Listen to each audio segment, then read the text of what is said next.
सुधा का उच्चारण हमें संपदा प्रदान करता है। अगर किसी व्यक्ति के जीवन में खो गया, कर्जे में डूब गया, कर्जा बहुत हो गया, पैसा चले गया, गाड़ी चली गई, मकान चले गया, सब गिरवे रखा गया, सब कुछ समाप्त हो गया, उसको प्रत्येक प्रदोष को, प्रत्येक अमावस्या को घी का दीप किसी भी पेड़ के नीचे, ये 5 वृक्ष बताए हैं पितृभाव के, उन 5 वृक्ष में से कहीं पर भी बड़, पीपल, आंवला, शमी, बेलपत्र आदि 5 वृक्ष में से किसी भी वृक्ष के नीचे प्रज्वलित करे और काम ना करे, उसका कर्जा चूकता ही है।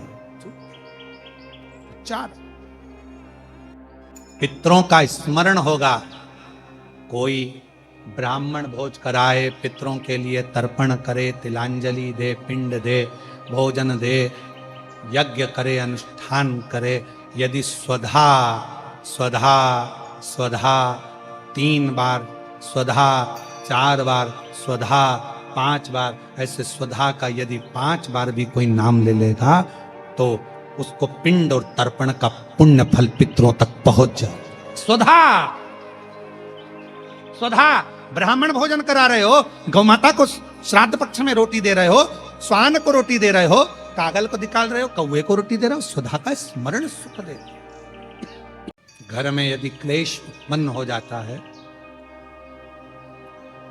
आपका धन, आपकी प्रॉपर्टी, आपकी जमीन, आपका प्लाट, आपका दुकान, आपका पैसा, यदि किसी ने कब्जा कर लिया और छोड़ नहीं रहा, प्रत्येक अमावस्या के दिन पीपल के वृक्ष के नीचे जाकर 2 दीप लगाइए घी के।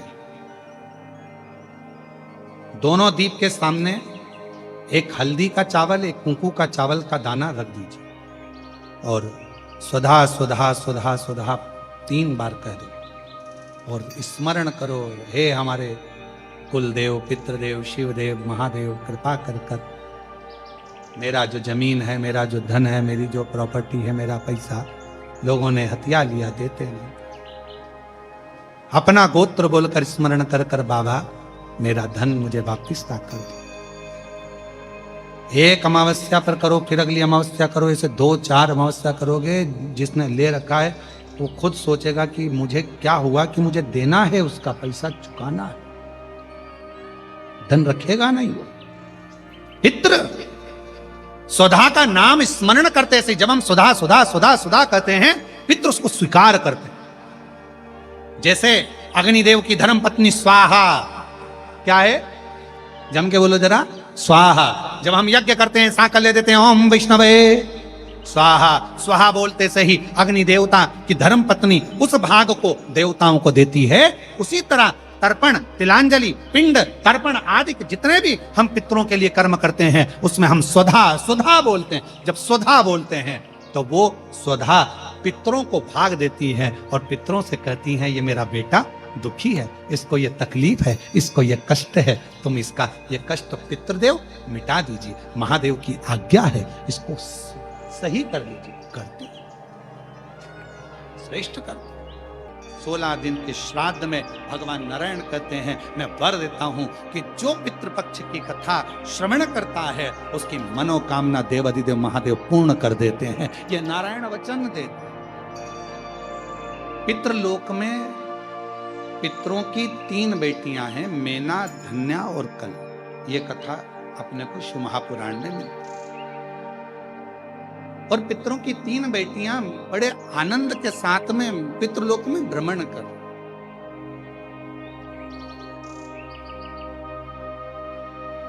और भ्रमण करते करते पितृलोक में वो तीनों, मेना, धन्या, कला, भ्रमण करते करते चल रही थी।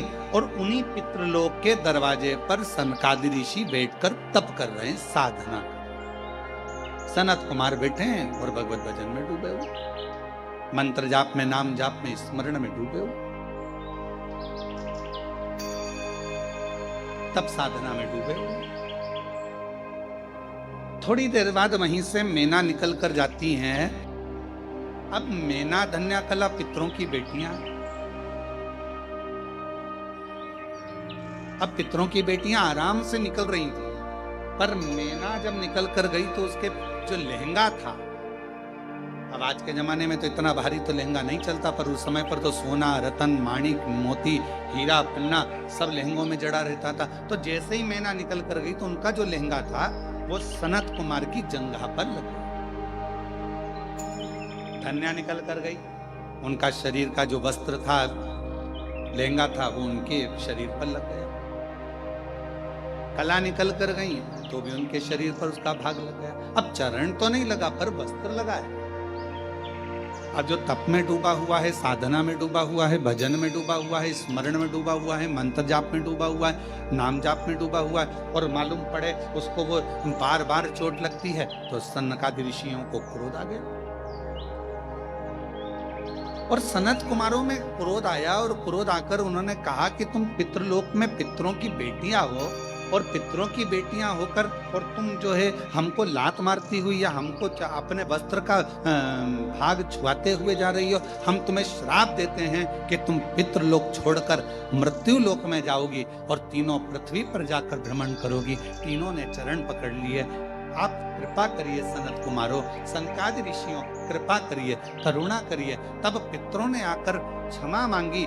तब उन्होंने कहा कि तुम 3 देवियों की गोद में 3 देवियां खेलेंगी जो जगत का कल्याण करेंगी। मैना की गोद में पार्वती जी खेली, धन्या सुनैना जी बनी जिनकी गोद में माता जानकी जी खेली, कला कीर्ति बनी जिनकी गोद में स्वयं राधा जी खेली।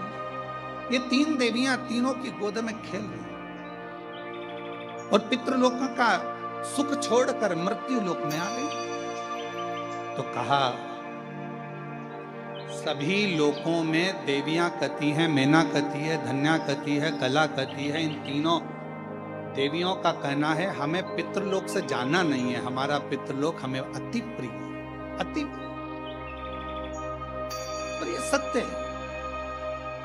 भले आपका छोटा सा झोपड़ा हो ना, आप कितने भी अच्छे होटल में रह रहे हो, कितने भी अच्छे आप कॉटेज में रह रहे हो, खूब डनलप का गद्दा है, डनलप का, और खूब जोरदार पानी भी मिल रहा है, वेटर भी लगे हैं, भोजन भी मिल रहा है, और बढ़िया चाय भी मिल रही है, कॉफी भी मिल रही है। उसके बाद भी 1 महीना, 15 दिन, 20 दिन आप रहोगे, रहने के बाद आपको एक ना एक दिन आपके घर की याद जरूर आएगी। भले वो टूटा हुआ झोपड़ा क्यों ना हो, चाहे उस घर में तुम्हारा साधारण सा रुई का गद्दा क्यों ना हो, चाहे उसमें चटाई क्यों ना बिछी हो, पर अपने घर की याद अपने को जरूर आए। भले कितने भी वीआईपी कॉटेज में रह लो, भले तुम कितने भी आनंद के साथ रह लो, पर घर की याद जरूर। तो मैना, धन्या, कला तीनों देवियां पृथ्वी पर भ्रमण करती हुई कहती हैं हमें पितृलोक की याद आती है। पितृलोक हमारा लोक सर्वश्रेष्ठ है, और ये सत्यता है। पितृलोक क्यों श्रेष्ठ है? तो माता मैनावती से पूछा गया।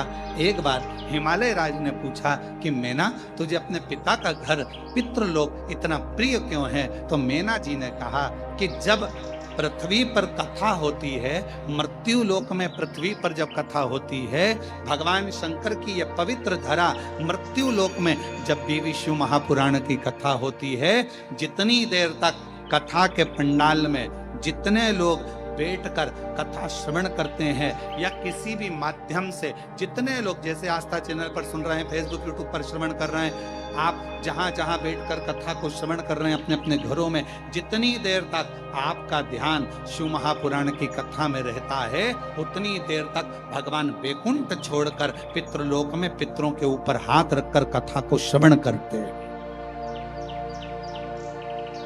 अब आप लोग जितने लोग बैठे हो, आपके पूर्वज, आपके दादा परदादा 71 पीढ़ी में, कोई है, बेटी है, उसकी 71 पीढ़ी, कोई पुरुष है उसकी 71 पीढ़ी। तो जितने लोग भी इस आस्था चैनल पर कथा को सुन रहे हैं, फेसबुक यूट्यूब पर कथा को श्रवण कर रहे हैं, या बेलूर की इस पवित्र घृष्णेश्वर महादेव की इस पवित्र हॉल में बैठकर इस कथा को श्रवण कर रहे हैं, आप जितने भी सुन रहे हैं, आपके पूर्वज, आपके पितर, आपके देवता, आपके दादा परदादा 71 पीढ़ी में जहां कहीं पर भी होंगे, वो पितृलोक में जब बैठे रहेंगे, आप कथा श्रवण कर रहे होंगे, उस समय पर भगवान देव अधिदेव महादेव, भगवान नारायण और भगवान ब्रह्मा, इंद्र, 33 कोटि देवता पितृलोक में जब तक आप कथा सुनते हो, उतनी देर तक वो पितृलोक में हमारे पूर्वजों के पास उनके कंधे पर हाथ रखकर ऐसे श्री शिव महापुराण की कथा को श्रवण करते हैं और वर देते हैं।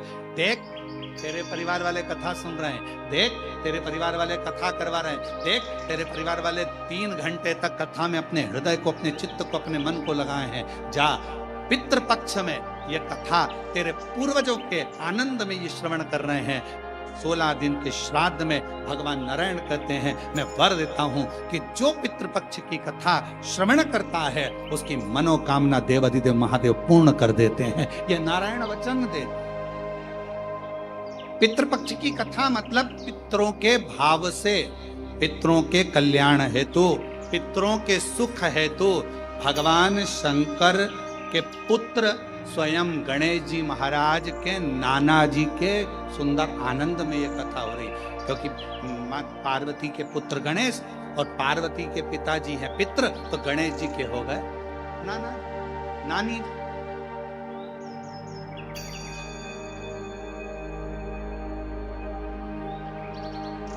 जो कामना कर कर श्रवण कर, जो भाव से श्रवण कर रहे, और पूरे देश विदेश में बैठे हुए शिव भक्त आस्था चैनल पर जो कथा सुन रहे, दिल से श्रवण करे, अपने जीवन को आनंदित करने।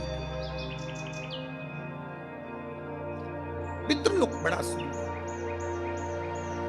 और बड़ा सुंदर पितृलोक, उस पितृलोक का आनंद भी दूसरा, तो मन नहीं लग रहा हमारा, मन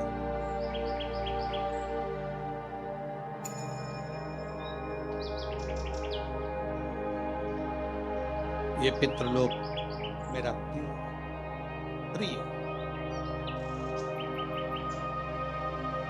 पार्वती मां